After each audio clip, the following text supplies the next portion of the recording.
नमस्कार, मैं Nisha Ansari voice of Maharashtra news के साथ में। और आज हम फिर एक बार जो है रंग शारदा के अंदर बांद्रा में मौजूद है। और जिस तरीके से हम देख सकते हैं, राष्ट्रीय उलमा काउंसिल पार्टी का जो यहाँ पर 16वां वर्धापन दिवस आज यहाँ पर मनाया गया और उनके जो राष्ट्रीय अध्यक्ष मौलाना आमिर रशादी जी यहाँ पर पहुंचे। और सबसे बड़ी बात यह थी कि आज पार्टी उत्तर प्रदेश से चल के महाराष्ट्र के अंदर जो है पदार्पण रशादी जी ने कर दिया है। तो इसके पीछे बहुत बड़ी वजूहात हो सकती है।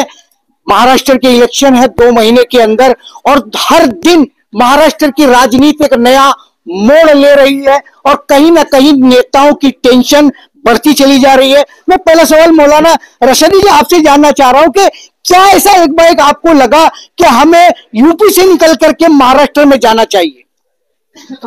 हम सन 10 से यहाँ काम कर रहे हैं, लेकिन हमारा काम करने का तरीका ये है कि हम ग्राउंड पे काम करते हैं। और जब ये समझते हैं, हम 2-4 सीट हर साल हर इलेक्शन में लड़ा रहे हैं, कहीं हमें 2000 मिला, कहीं 4000 मिला, कहीं 1000 मिला, कहीं 500 मिला। तो कोई भी पार्टी जब होती है इलेक्शन में उतरती है तो उसको जो है अपने लोगों को खड़ा करना पड़ता है। इस मर्तबा हमारी चूंकि पूरे महाराष्ट्र में एक तरह से इकाई बन गई है, तो इस मर्तबा हम बहुत दमखम से लड़ने जा रहे हैं। अगर हमें हिस्सेदारी नहीं मिलती है तो हम बाकायदा जो है एक तीसरा मोर्चा बना करके यहाँ पर। मौलाना रशादी जी, मेरा एक दूसरा सवाल यह रहेगा कि देश की आजादी के बाद से मुसलमानों की ढेरों पार्टियां बनी, जिन्होंने मुसलमानों का नाम लेकर के वो सत्ता में भी आई, लेकिन मुसलमानों की कितनी फलाह बहबूदी इस भारत के अंदर हुई है। कैसे मुसलमान मुस्लिम पार्टियों पर आज के दौर में भरोसा कर ले? मैंने अभी अपने संबोधन में ये बात कही थी कि अगर ये सारे लोग काम कर लेते तो राष्ट्रीय उलमा काउंसिल की जरूरत ही नहीं पड़ती। हम उसके अनुयायी होते, उनके साथ नारे लगा रहे होते। उन्होंने नहीं किया। अगर आपके घर में 4-5 लड़के हैं, 4 नालायक निकल जाएं तो 5वां आप उसको लायक बनाने की कोशिश करेंगे कि नहीं? तो हम लोगों के अब तक जो लोगों ने नालायकी की है, हम लोग उस लायक औलाद की तरह अपने समाज के लिए काम करना चाहते हैं। मौलाना रशादी जी, जो कौम हमेशा ही धोखे का शिकार हुई हो, जिसके साथ हमेशा धोखा हुआ हो, वो आज इतने वर्ष बीत जाने के बाद मौलाना रशादी जी पर किस तरीके से विश्वास करेंगे? कैसे आप जनता को विश्वास दिलाएंगे? 16 साल हो गए काम करते हुए। 16 साल में कोई कहीं पर यह नहीं बता सकता। हमने पहले दिन यह तय किया था जो आप बात कर रहे हैं कि हमको भी वो इल्जामात लगेंगे, लेकिन हमारे मजहब में है अपने दिल से पूछो। कोई हमें गलत कहे, हम अपने दिल से पूछते हैं। हमारे मजहब में है अगर दिल ने कहा तुम गलत कर रहे हो तो हम अपनी दुरुस्तगी कर लेते हैं, इस्लाह कर लेते हैं।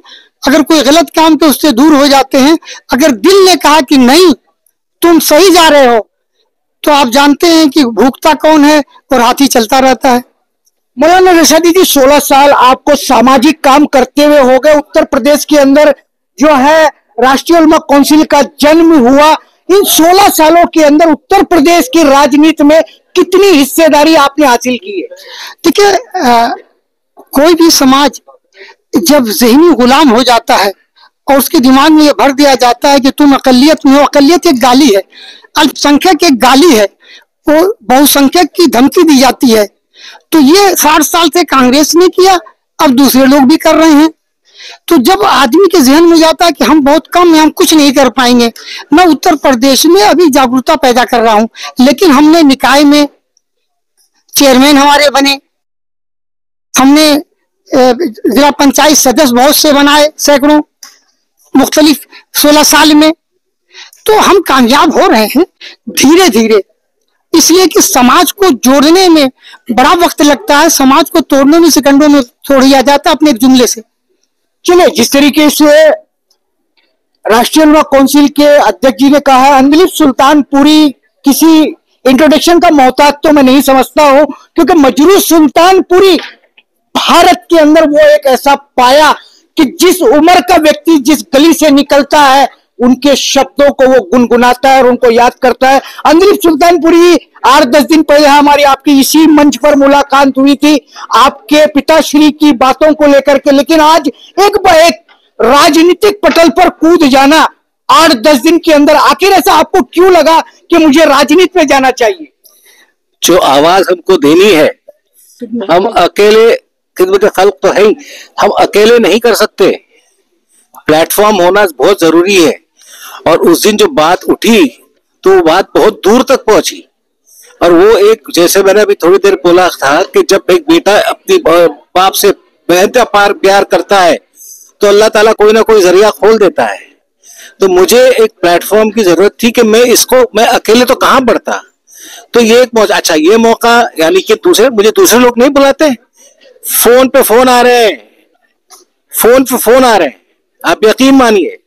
लेकिन मैंने अगर शेख साहब के साथ अपना सोचा, क्योंकि आदमी से मुल्क के आदमी समझ में आता है कि आदमी ईमानदार है, आज ईमानदार है, 16 साल से काम ईमानदारी का कर रहा है, इसलिए 16 साल से अभी भी लड़ रहा है। अगर आगे पीछे करना होता तो अब कहां पहुंच चुका होता अब तक। तो मुझे उसी ईमानदारी पे मुझे लड़ना था मेरे बाप के लिए। और इन्होंने मुद्दा उठाया कि तुम्हारे फादर के लिए भारत रत्न मिलना है, क्योंकि उन्होंने काम ऐसा किया है। और वो मुझसे ज्यादा आप लोग जानते हैं, क्योंकि मैंने अपना बचपन जो है और अपनी जवानी जो है उनको अब्बा कहते पुकारते हुए चले गए। मजरूर सुल्तानपुरी क्या थे वो मैं एक औलाद बन के नहीं समझ पाया, क्योंकि उन्होंने मुझे अब्बा की तरह देखा, मुझे बच्चे की तरह देखा। ये लोग जानते हैं, आप लोग मुझसे ज्यादा जानते हैं उनके बारे में।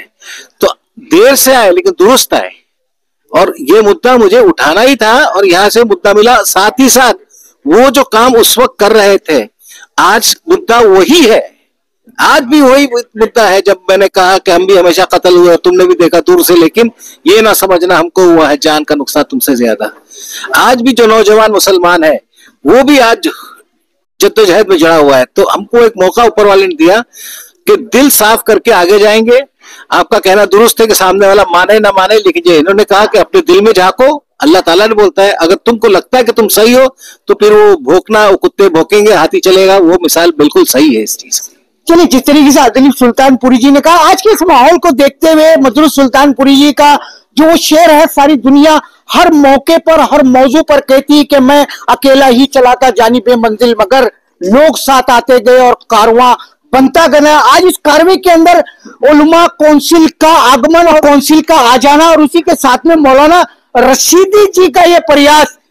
हालांकि मजरूर सुल्तानपुरी किसी अवार्ड के मोहताज नहीं है, पहले ही भारत के वो सुपुत्र है जिन्होंने भारत को बहुत कुछ दिया है, लेकिन रिप्लेसमेंट में उनको कुछ नहीं मिला। मैं आखिरी सवाल मौलाना रशीदी जी आपसे ले लूंगा कि सारी पार्टियां तो टिकट बंटवारे में परेशान है, कॉन्स्टिट्यूंसी में परेशान है, अभी आपका पदार्पण यहाँ पर हुआ है, तो इन महीने 2 महीनों के अंदर कैसे आप डिसाइड करेंगे कि कहां कहां इलेक्शन लड़ना है, या अगर तीसरा फ्रंट होगा तो तीसरे फ्रंट में कौन कौन सी पार्टी आपके साथ होंगी? वो आपको जल्द ही इलेक्शन अनाउंस होते ही पता चल जाएगा कि हमारे साथ कौन कौन आ रहे हैं। ये वक्त से पहले बताना उचित नहीं होता, बातचीत चल रही है, जिस दिन हम लोग कर लेंगे आपसे जरूर बात करेंगे।